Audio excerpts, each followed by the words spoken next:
everyone, and welcome to the Edtech podcast. This has been a massive week in the Edtech calendar, with the Education World Forum and Bett taking place in London, as well as many other events including the Education Innovation Conference, Teach Meets and Bett Awards. A big hello to everyone I met from around the world, and welcome to any new subscribers listening in. Don't forget you can also sign up to the newsletter. I've had the chance to record over 30 hours of amazing stories which will be coming out over the next few weeks, and I've spent a large part of the following days sleeping and recovering. If you happen to find a small plastic box with an Edtech podcast and a Biblio sticker on it, please do feel free to contact me, as I lost this during Bett and would love to be repatriated. In this week's episode, we have a live Edtech podcast recording from Bett, where I moderated a session on STEAM, STEM and cross-curricular learning. I'm in conversation with Sophie, Deen of Detective Dot, Dr. Jess Wade of Imperial College, and former D&T teacher turned Makerspace doer Jen Gratton. You can also hear us reacting to some live voting from the audience. We cover off resources, funding and inspiration for teachers, career paths for young people looking to engage in science and creativity, and mainstream media depictions or lack of them, re lab technicians, engineers and coders. Don't forget you can find all the links on Twitter and the show notes. Have a great week, everyone.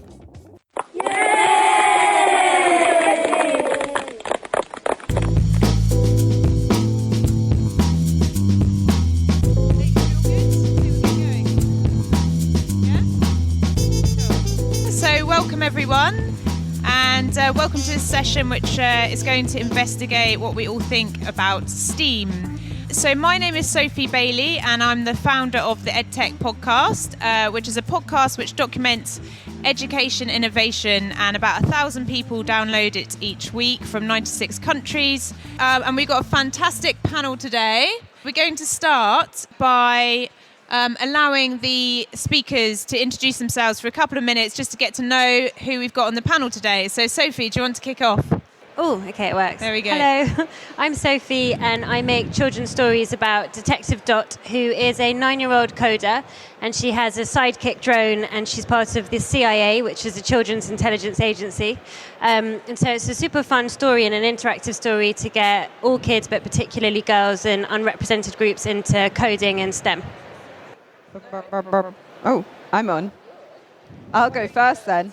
Hi, my name is Jess, and I am a physicist at Imperial College in the Department of Physics and Centre for Plastic Electronics, where I make flexible solar panels and light-emitting diodes using conjugated organic polymers.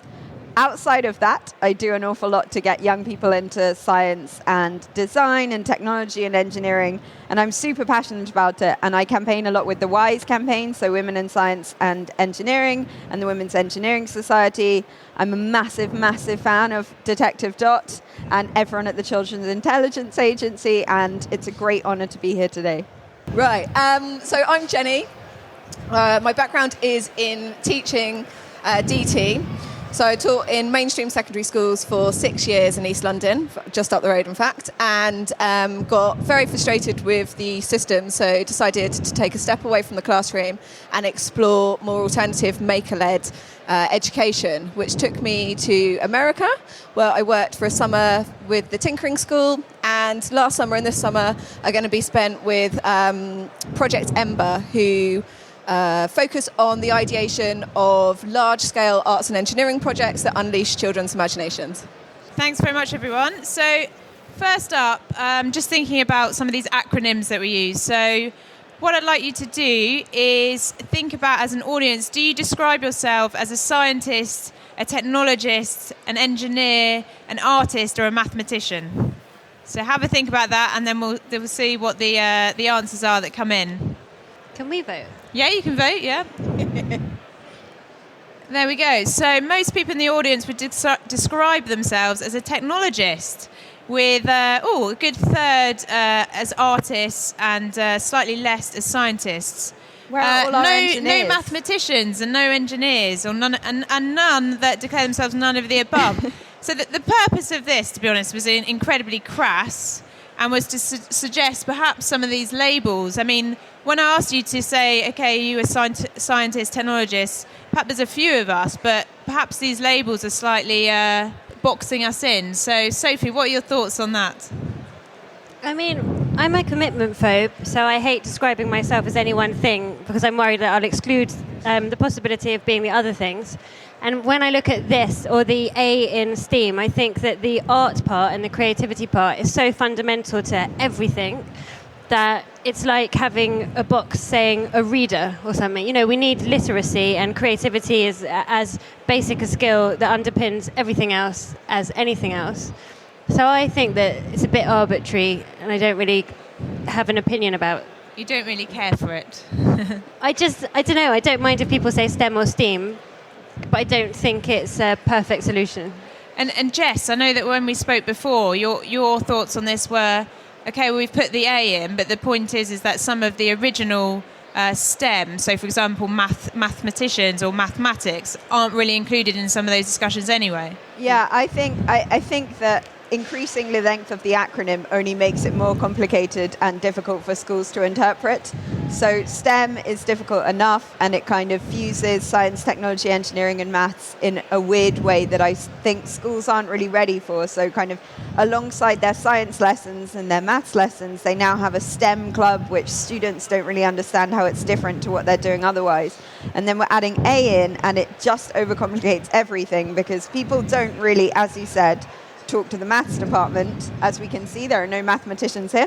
And then beyond there, I just think integrating it with the arts is super, super difficult.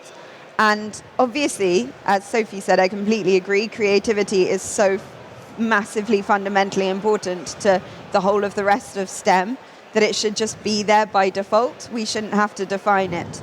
And there's a great chat about science teaching and stuff every Monday evening called A's Chat. I don't know if it's the Association of Science Education, and it's on Twitter, and it's for an hour, and it's just hashtag A's Chat. And this week, the theme was STEAM, and the participation was probably the lowest I've ever seen, and absolutely no one knew what they were supposed to be talking about.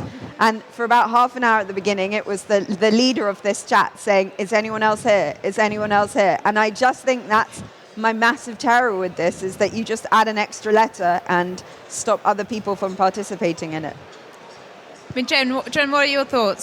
So I have mixed feelings on STEAM versus STEM, or in fact those titles altogether. So I think it's really exciting that arts have finally been brought to the table in this thing, but like both of these ladies have said, like it should be the creativity that the arts is essentially they're trying to bring in should be there already. And we are having a real problem in schools, particularly secondary schools, with compartmentalizing subjects. Kids don't understand that everything actually in the real world relates to each other. As a DT teacher, I would have kids turn around to me and be like, "Why are we writing? I'm not in an English class." To which point, you know, brick wall and your head come to mind. But I think that it's really exciting that there is a push for cross-curricular learning. And I think it's fundamentally important that more of that happens in schools. But I don't think it needs to be labelled science, technology, engineering, arts and math, because I just think, again, we're still compartmentalising, we're still potentially excluding kids that don't relate to those terms. And I think like project-based learning, so starting off with a central theme which can bring together all different subjects, is a much more exciting way to go. Also, if you kind of look historically at people in the past, during the Renaissance, they were never defined themselves as artists or scientists. They did the metalwork, they had the workshops, they were artisans, they were creating all of this different kind of stuff. And I was reading about Nobel Prize winning laureates in the sciences, and they're 2.5 times more likely to play a musical instrument than other scientists if you win a Nobel Prize. I think I've messed up the explanation of that, but basically you're much more likely to win a Nobel Prize if you're a scientist and a musician to if you don't play a musical instrument. And that's insane. Like, that creativity is there. It's in all of the blood, the heartbeat of successful scientists and engineers, and we're not integrating it enough just to make it normal, to say that this is normal. Amazing musicians do science, they play violin, all this other stuff. Sorry. Just like when you asked me this originally, and when we talk about it, I never know what arts means, and I don't really know what science means.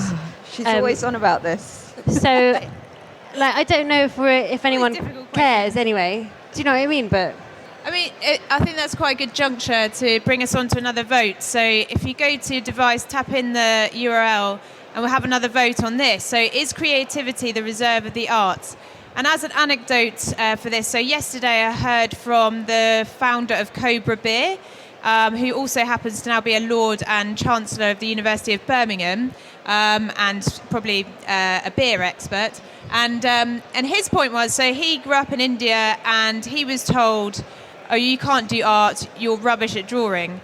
And, you know, that was ingrained in him until when he started to go into business, he realised that actually I'm incredibly creative and that's what's made me a successful business person. And so now he's very passionate about relaying that idea that creativity isn't something that is about drawing necessarily. It's just a kind of mindset and a skill base. So whilst I'm waffling on, perhaps you will have voted. So let's see what the audience think. So no is the resounding answer. So we can go home. Yeah, let's all just go home.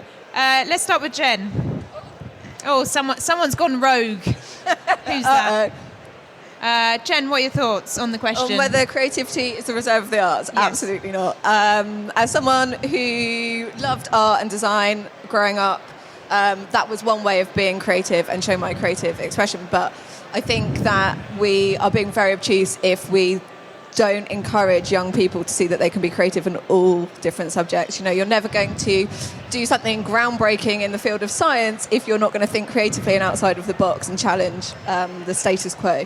From a other perspective also, I did an art foundation before starting my physics degree at Imperial, and I think having that kind of creative, being able to use software or think in this kind of creative visual way has definitely helped with both kind of scientific posters, scientific presentations, how you present data. I mean, so the biggest success story of the Guardian newspaper is their infographics. That's how they make most money. And that's the kind of perfect fusion of data, pure hard stats, and presenting something in a visual way that people can interpret and kind of find beautiful. Mm-hmm. So I think there's so many examples of it being incredibly useful to have some basic training in the arts, whatever the arts are. Just to play the devil's advocate, though, in our discussion, you also mentioned, you know, there is the alternative school of thought about the scientific approach, and that being sort of very specific, and whether, you know, that is one corner that does stay outside of this. I think Sophie's completely right, and both Sophies.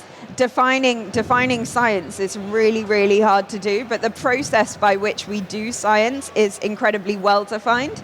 So kind of coming up with questions, coming up with ways to answer the questions, taking data, getting that kind of thing.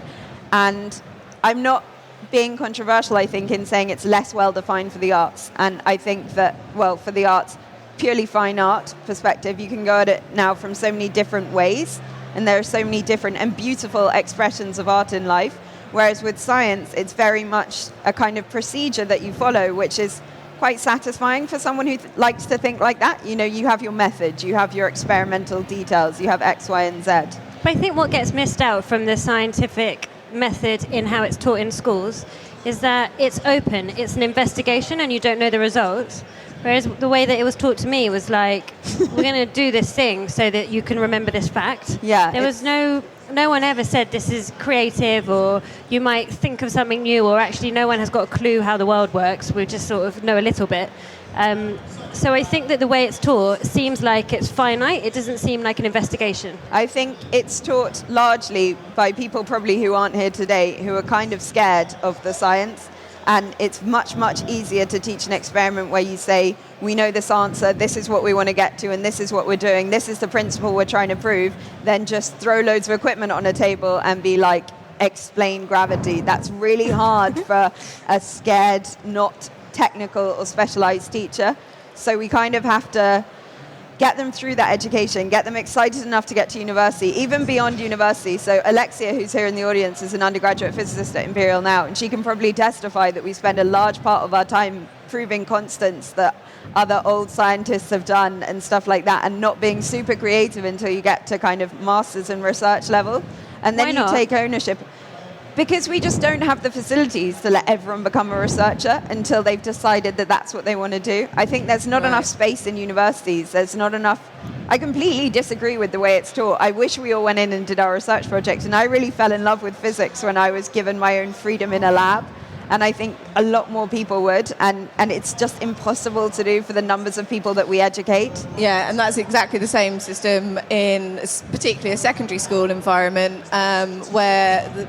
Again, I'm going to come to the defence of teachers who probably aren't here right now because they're in their classrooms, but, I think a lot of teachers are teaching with drained creativity themselves, and so when the system is draining it from you, it's really hard to then encourage that in your kids, and especially at sort of GCSE and A levels when, ultimately they're under pressure to get them to pass the exam. It doesn't leave a huge window for these opportunities to just have lessons where kids get to explore, and then that feeds all the way through the system, whether it's university or going out into the workplace. So for kind of the big creativity one, for going into these amazing, insane jobs in engineering, no one here who specialised or identified as an engineer, you need physics. To do physics at A-level, most schools say, you have to have done really well in maths GCSE. And if you've got maths, if you've got further maths, if you've got physics, that's completely your A-level set taken up. You're completely full then, and very few schools will then let you take art or something on top of it. Yeah. And I think that really stifles it too. So we're really quenching it. I don't know, back to the kind of project-led thing, because I think that's an amazing idea. There was an amazing program on BBC over Christmas called Big Life Fix. I don't know if anyone watched it, and if you didn't, you should look it up. But it was kind of creative engineers, makers, and problem solvers coming together to solve really, really difficult problems. Lots of them medical, some about one was about getting internet in a really remote village in Wales. One was someone with Parkinson's. You may have seen that pen that the amazing Microsoft scientists designed that could overcome the vibrations from Parkinson's. And it just seems like putting all these people around the table to talk together, you can solve much, much bigger problems than separately. And it's all that problem-solving approach.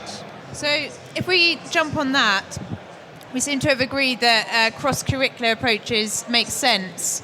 So just wanted to check in with the audience. I've put a few ideas up about how we might be able to stimulate cross-curricular approach to learning. So I'd like to see what your thoughts are on those and if you have any particular preferences. So I'll give you a few more seconds and then we'll reveal that vote. There was an amazing ticket launch this week at the Royal Opera House, which was a collaboration between the Institute of Physics and the Royal Opera House's ballet, and it was looking at gravity and the kind of physics of ballet. It sold out in about 23 seconds. I don't know who the lucky people were who tried to get... Well, it's we have Imogen Heap's speaking here. She's a musician. Yeah, I'm interviewing her. I love her. Yeah, so it's going to be good. You should listen to the podcast. And she embraces technology and music, and you think about people like Bjork as well, millions of them. Okay, so government strategy change is what's going to get more cross-curricular teaching and learning in schools. So I don't know. I think Justin Greening was supposed to speak this week. What have we got second? Design and tech lessons as an intermediary between science and art. So that's something we spoke about, wasn't it, Jen?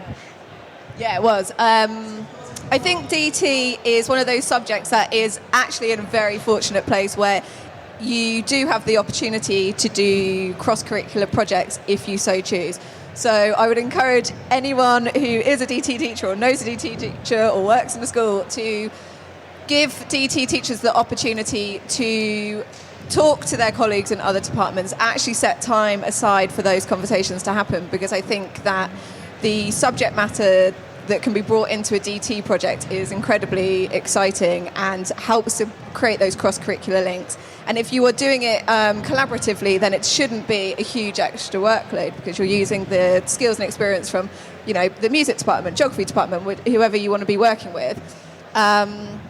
I also think DT lends itself into the realm of Makerspaces, which do appear on there. Not hugely confident, but I think that will be a growing way to allow all classrooms, from primary school upwards, to have the opportunity to have a bit more creativity and flexibility in how they teach. If you can incorporate a movable, adaptable space that teachers can then use for the projects and the subjects that they're teaching, so it's not just, again, confined to one subject area that you're going to be making something in or designing something in, and let's actually start to open that conversation up to the whole school and make it accessible to everyone. I think it could be hugely exciting. If I remember correctly, Sophie, you've had experience with the DFE, whether through partnerships and that kind of thing, but also with school clubs, which was another thing mentioned here as, could that be, or is there a risk that it gets sort of pushed out to the fringes and after school clubs?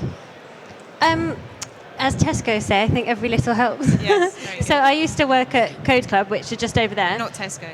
No, I never worked at Tesco, but Code Club were basically they get techies to go into schools and deliver a curriculum at primary level, so when kids have enough literacy and numeracy that they can start coding on scratch. And it was really cool because you had a lot of people who were really motivated to get coding taught in schools. And we saw about 40% of the Code Club kids were females, were young girls. So it was really good to prove that everybody can code and everyone likes coding. And it actually helped when the government decided to implement, it's now compulsory, so 5-year-olds have to learn to code in schools. And we're the first country in the world to do that. And everyone was freaking out about it because it's hard to teach something that you've never been taught. Plus, it's hard if you're a teacher because it's really hard. And so I think it was an excellent way to start raising awareness of the issues, taking a grassroots approach and doing something about a problem instead of just talking about a problem. So I think they definitely have their place. And I think that parents have so much influence over children that to say that school is where you're going to solve problems is not right, and that clubs that can engage with families and parents, normal families, not affluent families that know about coding, is a really good thing too. So I think that it's good. It's the same with the Makerspaces. I think, I don't know if everyone in the audience is familiar with what it is. I certainly would have had no idea before about a year ago.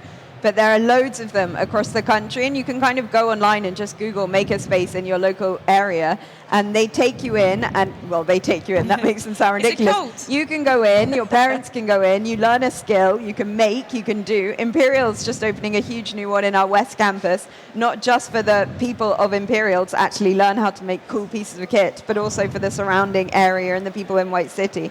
And I think it is massive, this idea that you learn collaboratively and together. Yeah. And then one more kind of super cool interdisciplinary thing that happens, all art galleries have quite a integrated and in-depth chemistry center. So the way that they look for kind of forgeries in art is doing spectroscopy and stuff like that.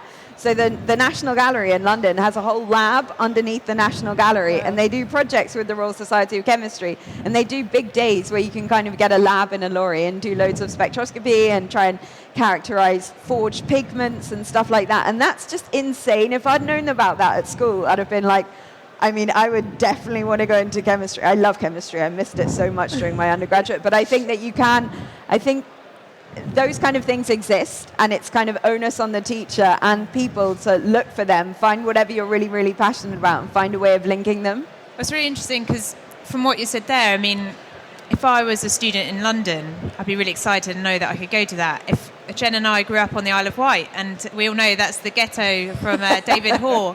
And anyway, the point being is, how much of this is happening outside of the urban centres, and also from your point of view, Jen, you've experienced this and how it's sort of taken off in the US.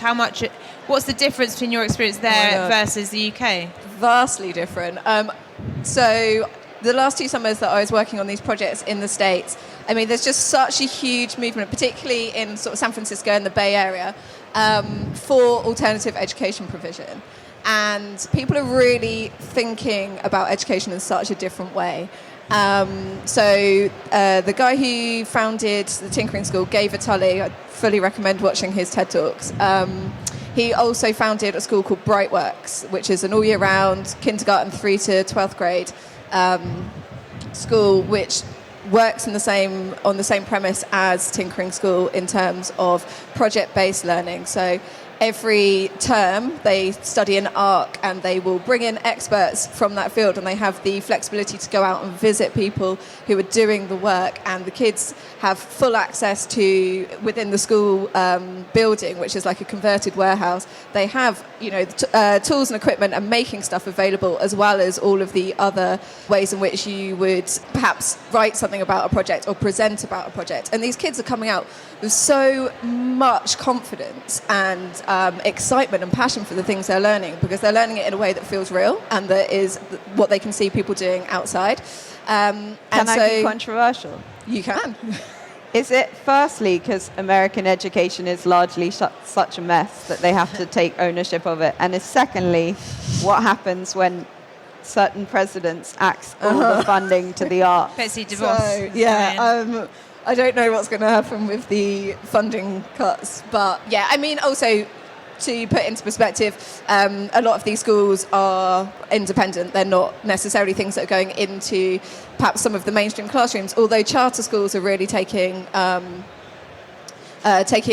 stance and a view on how to make their education more relevant to the communities that they're in. And I think that that's one of the really key things. It's like we're teaching kids across the country, and like Sophie said, like kids who are on the Isle of Wight in so many ways are massively disadvantaged to kids who are living in London or wherever else. Like everyone has their own unique community and issues and stuff, and it's like we need to be more creative with the way that we're educating our kids that's relevant to them and can help support them. But also I think like the summer camp stuff could be easily tied in with how you could do those kind of projects as a club. So it doesn't have to be something that you don't have to completely rehaul, the entirety of the school education. But by bringing in clubs, you're taking away the pressures of the national curriculum, first of all. Like, that's really liberating for the teachers, let alone the kids. And you are finding ways to unleash your own creativity and really show them and bring experts in and different things like code. Two things that we haven't discussed at all that the UK is massively good at and integrates science and arts, the film industry and gaming. And we are like the biggest manufacturers of video games in the world, the UK, and yet we don't have kind of computer science and physics graduates largely going into these jobs because they don't see them as places they could go and work.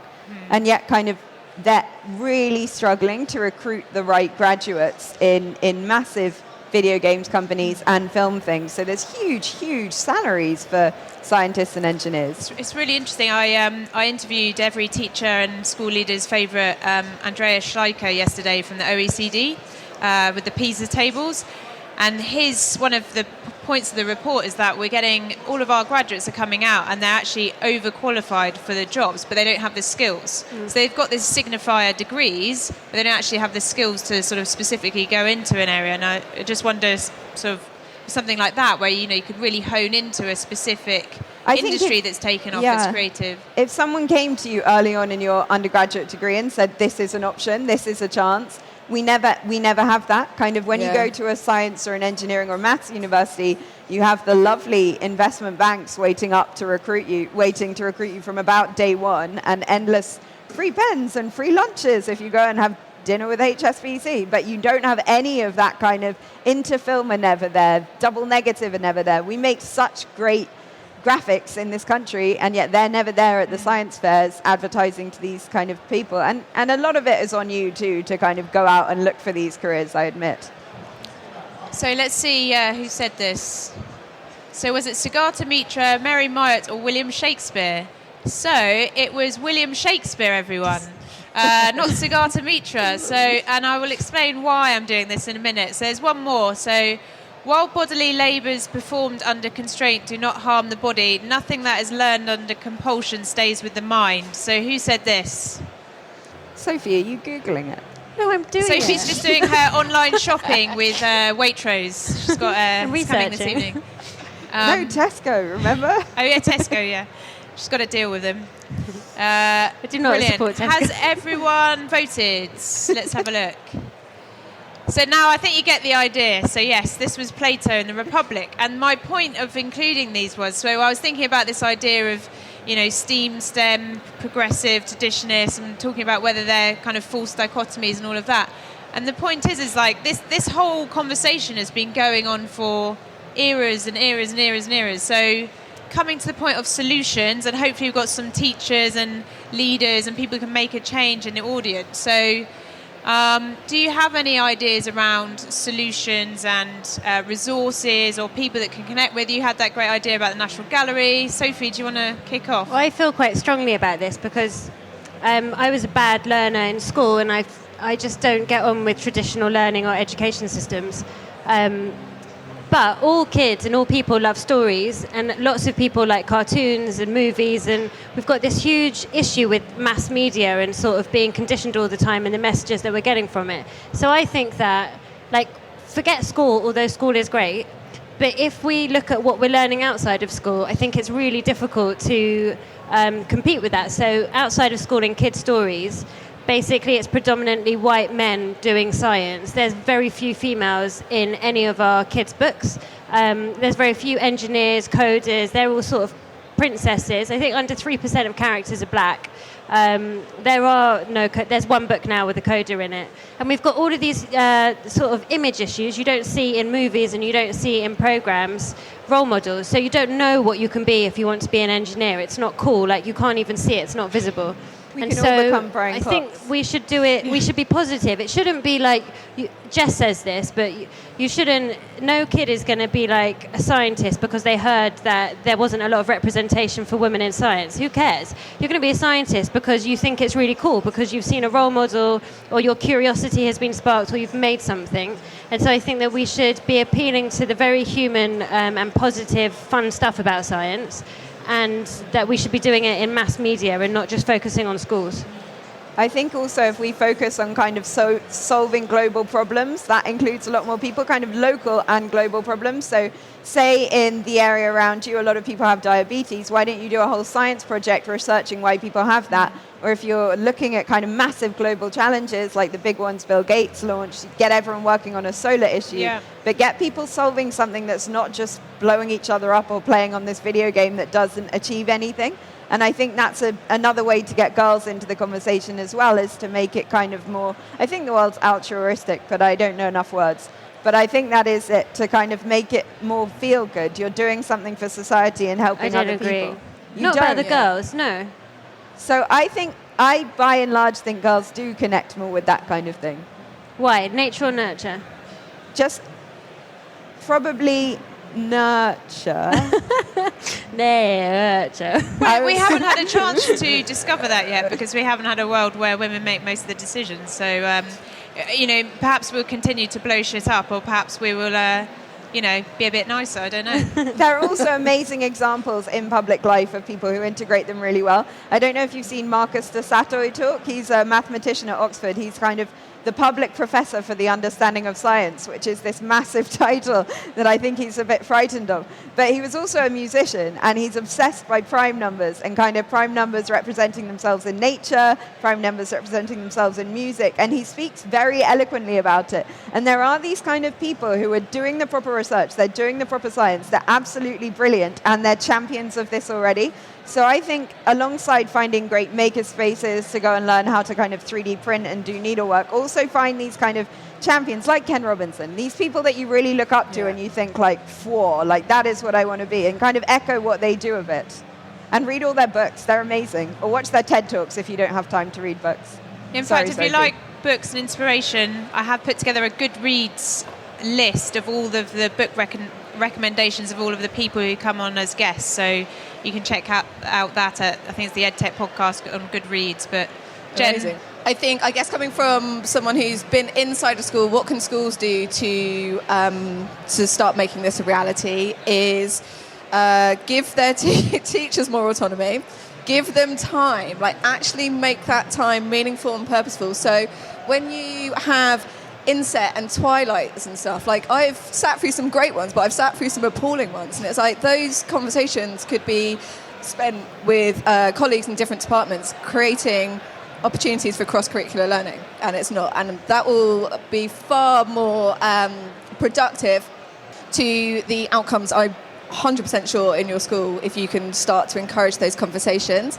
I think either trying to find out if you have access locally to like local makerspaces and stuff and show kids what is out in the community, or if not, actually like try and create them within your own school. There are people, myself included, who can come and talk to you about creating a bespoke movable thing. It doesn't even have to be big, it doesn't have to be a huge budget, but it means that different subjects and different teachers can teach in a different way and show kids that their subject isn't just how it's currently painted to be. I would also fully agree that trying to do projects that involve global issues and community issues. So there's a school or a project at a charter school in the States called Project H.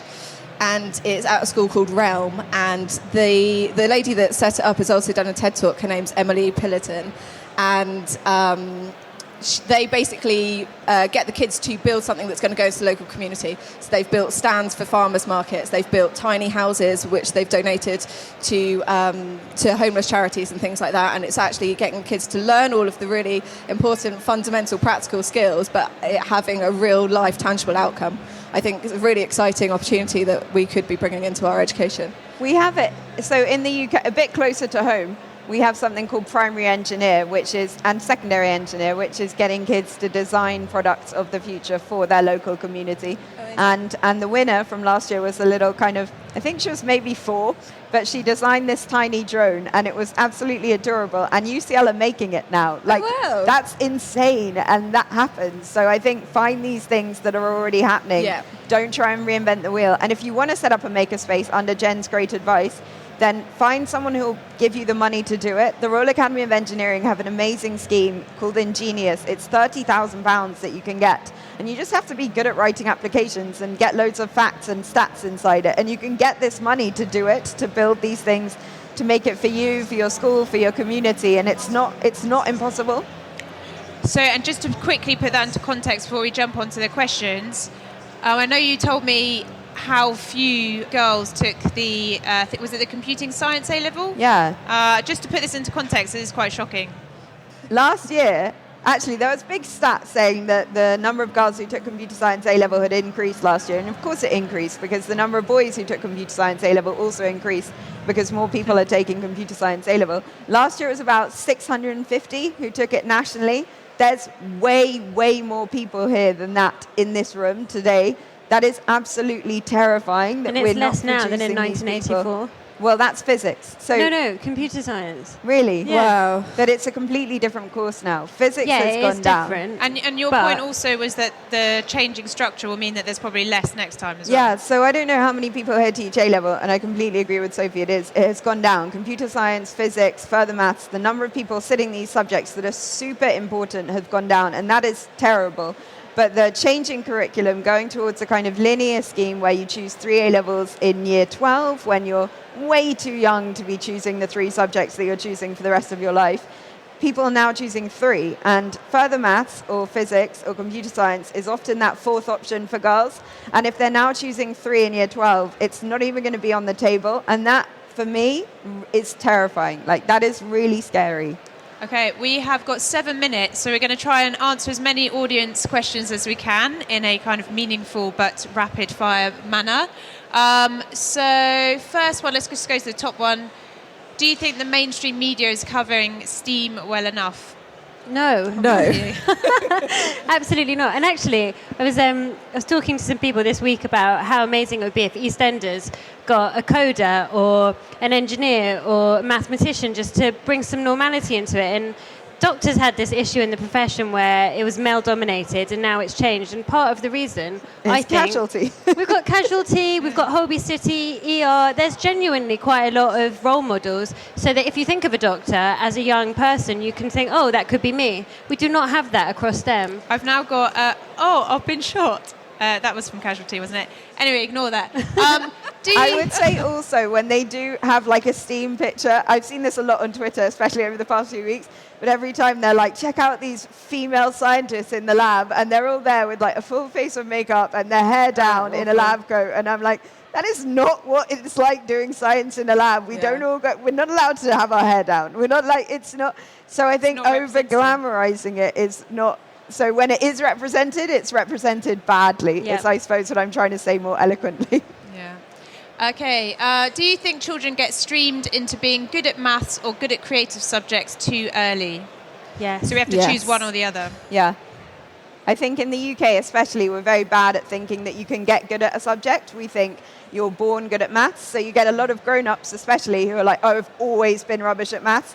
No, you haven't. So I think that in other countries, you would never, ever say, I was always rubbish at maths. You would say, I worked until X to be able to learn differentiation. But that concept is a very British thing, and I think I don't know how we get rid of that. I guess it's let's blame the government again, but it's really difficult to do. No, but it hugely impacts kids in classrooms as well, when teachers have got this unconscious bias towards the young boys and how they will say, how they'll talk about them doing maths, and they think that girls are going to be worse at maths. That really genuinely influences the way that the children see themselves and the choices they make. Is there something there about having anonymous marking or anonymous feedback? So I was at an event yesterday and they were talking about, that would take out some teacher bias. Also, if you knew that a child was very able and then you start to mark expecting them to be very good at their whatever paper they're doing. That would be really interesting. I think it would be more interesting as a way to show unconscious bias to teachers who then would hopefully change and not need to be treated in that sort of manner, where I think that might be quite harsh on teachers. I think that we just all need to have more training on our unconscious biases, because we all have them. Yeah, absolutely. And I think that really exists that people don't think that they're creative. Like, they come into classes and they're like, I can't do that, I'm not creative, I can't draw or whatever. And in Ken Robinson's Out of Our Minds book, he talks about the fact that we don't do that with other subjects as well. You don't go, oh, well, I was born and I couldn't read, so therefore I'm never going to be able to read. Like, it's something that you can learn, and there's the same with creativity, but for some reason we never talk about it in that way. And I think that, going back to what Sophie was saying as well, like, especially as teachers, you have a responsibility when you're giving case studies and examples of people to have a gender balance. There are plenty of women doing incredible things out there, and if we don't show it to the kids, they're not going to know about it.